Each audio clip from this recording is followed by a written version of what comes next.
Hello friends, welcome to SSC coaching centre. दोस्तों, आज के वीडियो में हम बात करेंगे भिन्न के प्रश्नों की। ठीक है, भिन्न बहुत ही इंपॉर्टेंट चैप्टर है, भिन्न के प्रश्नों की ही बात करेंगे। तो वीडियो आपको पूरा देखना है जिससे कि कोई भी क्वेश्चन ना रह जाए और आपको अच्छे तरीके से समझ में आ जाए। तो चलिए स्टार्ट करते हैं। पहला सवाल है, 6/5 में कितने 1/10 हैं? 6/5 में कितने 1/10 हैं? बहुत अच्छा सवाल है। जैसे कि अगर मैं कहूं आपसे कि 10 में कितने 2 हैं, अगर मैं आपसे ये कहूं 10 में कितने 2 हैं, तो मैं क्या करूंगा भाई? मैं क्या करूंगा, इस 10 में 2 से डिवाइड कर दूंगा, 5 आ जाएगा। यानी कि कितने 2 हैं? 5 2 हैं। पहली संख्या में दूसरी संख्या से डिवाइड कर दो, मालूम पड़ जाएगा कितने हैं। ठीक है, तो 10 में कितने 2 हैं? 5 2 हैं। आपको मालूम है ना, 5 2 हैं। 1 2 2 2 3 2 4 2 5 2 2 4 6 8 10 हो जाएगा। तो इसका मतलब पहली संख्या में दूसरी से डिवाइड कर देंगे तो पता लग जाता है। बिल्कुल 6/5 में कितने 1/10 हैं? पहली संख्या में दूसरी से डिवाइड कर देंगे, यानी कि 6/5 में हम डिवाइड कर देंगे 1/10 से, है ना। तो आपको अच्छे से पता है कि जब डिवाइड वाली संख्या को, ये 6/5 लिखा हुआ है, जब डिवाइड वाली संख्या को मल्टीप्लाई में चेंज करते हैं तो संख्या पलट जाती है। तो 10 ऊपर हो जाएगा, 1 नीचे। तो 5 से 10 कट जाएगा 2 बार में, 6 दूने का हो जाएगा ये 12/1। तो 1 से 12 में जब आप डिवाइड करोगे तो 12 ही मिलेगा। तो 6/5 में कितने 1/10 हैं? 12। ये आपके सवाल का बिल्कुल सही जवाब है, बी ऑप्शन बिल्कुल सही। सभी को क्लियर हो गया? चलिए अब देखते हैं अगला प्रश्न। अगला प्रश्न है, 1/1/2 में कितने 1/2 हैं? इसे भी आप आसानी से बना सकते हो क्योंकि तरीका मैंने आपको बता दिया। पहले आप इसको हल कर लो। 2 1 कम 2, 2 में 1 जोड़ेंगे 3/2 हो जाएगा। 3/2 पहली संख्या में भाग देना दूसरी संख्या से, यानी कि 1/2 से। तो 3/2 भाग की संख्या को जब गुना में चेंज करेंगे तो ये संख्या पलट जाएगी, 2 ऊपर हो जाएगा 1 नीचे। देखो 2 से 2 कट गया तो ऊपर बचा 3, नीचे बचा 1। तो इसका मतलब इस प्रश्न का जो सही जवाब हो जाएगा वो हो जाएगा 3। ये आपके प्रश्न का बिल्कुल सही जवाब है, बी ऑप्शन। क्लियर है ना? कॉन्सेप्ट जब समझ में आ जाता है ना तो फिर सवाल में हमें कोई दिक्कत नहीं होती है। चलिए अब देखेंगे अगला प्रश्न। अगला प्रश्न है, 5/9 8/9 7/9 4/9 में सबसे बड़ी भिन्न कौन सी है? सबसे बेसिक क्वेश्चन लिया है सबसे पहले मैंने यहां पे, क्योंकि सभी का जो हर है वो समान है। देखो मैं आपको बता दूं, ऊपर वाली संख्या होती है अंश और नीचे वाली संख्या होती है हर। अब प्रश्न ऐसा है कि अंश तो सबका अलग अलग है, ऊपर वाली संख्या सभी की अलग अलग है, लेकिन जो हर है वो समान है। तो हर अगर समान रहे तो ऊपर वाली जो संख्या बड़ी वो बड़ी भिन्न, जो संख्या छोटी वो छोटी भिन्न। जब आपका हर समान रहे सभी भिन्न में तब। तो देखो सबसे बड़ी संख्या ऊपर क्या है आपकी? 8। तो 8/9 सबसे बड़ी भिन्न है। ये क्या है? बड़ी भिन्न। आसानी से पता लगा सकते हो। और छोटी कैसी है? जो सबसे ऊपर छोटा है ना, 4 सबसे छोटा है, तो 4/9 ये छोटी भिन्न हो जाएगी। ये क्या हो जाएगी भाई? छोटी भिन्न। सवाल यही खत्म हो गया, इसमें कुछ नहीं करना है। तो हमसे पूछा क्या, बड़ी भिन्न कौन सी है? तो 8/9 बड़ी है, 8/9 यानी कि सी ऑप्शन। चलिए अब देखते हैं अगला प्रश्न। अगला प्रश्न है, यह प्रश्न भी बिल्कुल बेसिक है, जो मैंने पिछले क्वेश्चन में बताया। हर देखिए सभी का समान है, सभी का हर समान है यानी कि 7। जब हर समान रहे तो ऊपर वाली संख्या बड़ी तो बड़ी भिन्न, छोटी तो छोटी भिन्न। सबसे छोटी भिन्न कौन सी है? तो देखो ऊपर संख्या में सबसे छोटा कौन? 3। तो 3/7 ये छोटी भिन्न है भाई। 3/7 छोटी भिन्न है, यानी कि बी ऑप्शन सही जवाब है। अगर बड़ी भिन्न पूछ लेता तो देखो ऊपर में बड़ा कौन? 6, यानी कि 6/7 ये आपकी बड़ी भिन्न हो जाती।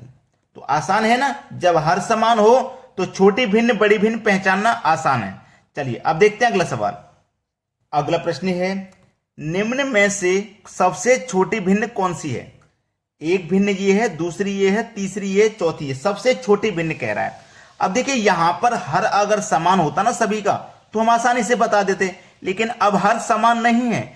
अब कैसे पहचानेंगे कि बड़ी भिन्न कौन सी है और छोटी कौन सी है? पहचानने का मैं आपको सबसे सरल तरीका बता रहा हूं, सबसे सरल। आपको अंश और हर का अंतर कर लेना है। 24 और 25 का अंतर करेंगे तो 1 आएगा। अंतर से ऊपर वाली संख्या में आपको डिवाइड देना है। आसान है कि नहीं? 10 और 11 का अंतर करो, 1 आएगा, अंतर से ऊपर वाली संख्या में डिवाइड देना है। ठीक है। 99 और 100 का अंतर करोगे, 1 आएगा, अंतर से ऊपर वाली संख्या में डिवाइड देना है। 68 और 69 का अंतर 1 आएगा, अंतर से ऊपर वाली संख्या में डिवाइड देना है। अब 1 से 24 में डिवाइड दोगे तो 24 बार जाएगा, 1 से 10 में दोगे तो 10 बार, 1 से 99 में दोगे तो 99 बार, और 1 से 68 में दोगे तो 68 बार जाएगा। पूछा क्या है? सबसे छोटी भिन्न कौन सी है? देखो सबसे छोटी संख्या क्या है? सबसे छोटी संख्या है 10। इसका मतलब ये वाली जो भिन्न है ना 10 के बटे में 11, ये सबसे छोटी भिन्न है। बी ऑप्शन सही जवाब है। भाई सबसे छोटा 10 निकल के आया ना, किससे निकल के आया? 10 बटे 11 से, तो ये सबसे छोटी भिन्न हो जाएगी। तो ये तरीका आपको कैसा लगा कमेंट करके जरूर बताइएगा। अब देखते हैं अगला प्रश्न। अगला प्रश्न है 2 के बटे में 3, 3 के बटे में 4, 5 के बटे में 9, 7 के बटे 9 में सबसे बड़ी भिन्न कौन सी है? वही तरीका लगाना है जो मैंने पिछले क्वेश्चन में बताया। आपको अंतर करना है। 2 और 3 का अंतर 1 आएगा, अंतर से ऊपर वाली संख्या में आप डिवाइड करोगे। 3 और 4 का अंतर भी 1, अंतर से ऊपर वाली संख्या में डिवाइड। 5 और 9 का अंतर 4 आएगा, अंतर से ऊपर वाली संख्या में डिवाइड। 7 और 9 का अंतर 2 आएगा, अंतर से ऊपर वाली संख्या में डिवाइड देना है। 1 से 2 में डिवाइड देंगे 2 बार जाएगा, 1 से 3 में देंगे 3 बार जाएगा। 4 1 कम 4 जाएगा, 1 बचेगा नहीं जाएगा, 10 हो जाएगा। 4 दूनी 8, 2 बचेगा 20, 4 पंजे 20, इतने बार में जाएगा। 2 त्रिका 6, 1 बचेगा नहीं जाएगा, 10 हो जाएगा, 2 पंजे 10। अब सबसे बड़ी भिन्न पूछिए। देखो सबसे बड़ा कौन है? सबसे बड़ा ये 3 है और ये क्या है? 3.5। 3 और 3.5 में कौन बड़ा? 3.5 बड़ा।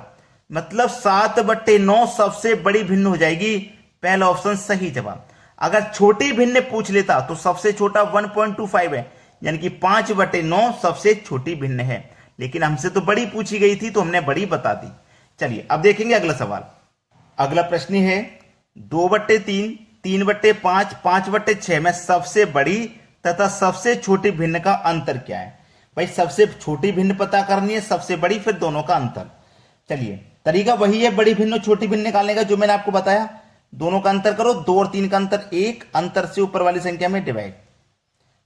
3 और 5 का अंतर 2, अंतर से ऊपर वाली संख्या में डिवाइड। 5 और 6 का अंतर 1, अंतर से ऊपर वाली संख्या में डिवाइड। 1 से 2 में डिवाइड देंगे 2 बार जाएगा, 2 से देंगे 2 1 कम 2, 1 बचेगा 10, 2 पंजे 10। 1 से 6 में देंगे 6। देखो सबसे बड़ी भिन्न कौन है? सबसे बड़ा देखो 6 निकल के आया ना सबसे बड़ा, यानी कि 5 बटे 6 से निकल के आया, तो 5 बटे 6 सबसे बड़ी भिन्न है। 5 के बटे में 6 सबसे बड़ी है। सबसे छोटा देखो 1.5 है, किससे निकल के आया है? 3 बटे 5 से, तो 3 बटे 5 सबसे छोटी भिन्न है। तो बड़ी भिन्न भी निकाल ली, छोटी भी निकाल ली। अब इन दोनों का अंतर पूछ रहा है तो अंतर कर दीजिए। ठीक है, 6 और 5 का जब आप एलसीएम लोगे तो 30 हो जाएगा। ठीक है ना, 6 से काटो 5 बार में, 5 बचे 25, माइनस का साइन है तो माइनस लेंगे। 5 से कटाएंगे 6 को तो 6 बार में कटेगा, 5 से 30 6 बार में कटेगा, 6 का मल्टीप्लाई 3 से कर दो तो 18। अब 25 में से 18 गया तो 7 बचेगा और बटे में कितना बचेगा? 30। तो देखो 7 के बटे में 30, 7 के बटे में 30, पहला ही ऑप्शन आपका प्रश्न का बिल्कुल सही जवाब है। समझ में आ गया? चलिए अब देखते हैं अगला प्रश्न। अगला प्रश्न है 1 बटे 3, 3 बटे 4, 2 बटे 5, 6 बटे 7 का आरोही क्रम क्या है? आरोही क्रम का मतलब है बढ़ते हुए क्रम में लगाना है। तो सबसे पहले हमें यह पता करना पड़ेगा छोटी भिन्न कौन सी है, बड़ी भिन्न कौन सी है, कौन सी भिन्न किससे छोटी है और किससे बड़ी है। तरीका वही है, 1 और 3 का अंतर 2 आ जाएगा। 1 और 3 का अंतर 2, अंतर से ऊपर वाली संख्या में डिवाइड देना है। 3 और 4 का अंतर 1, अंतर से ऊपर वाली संख्या में डिवाइड।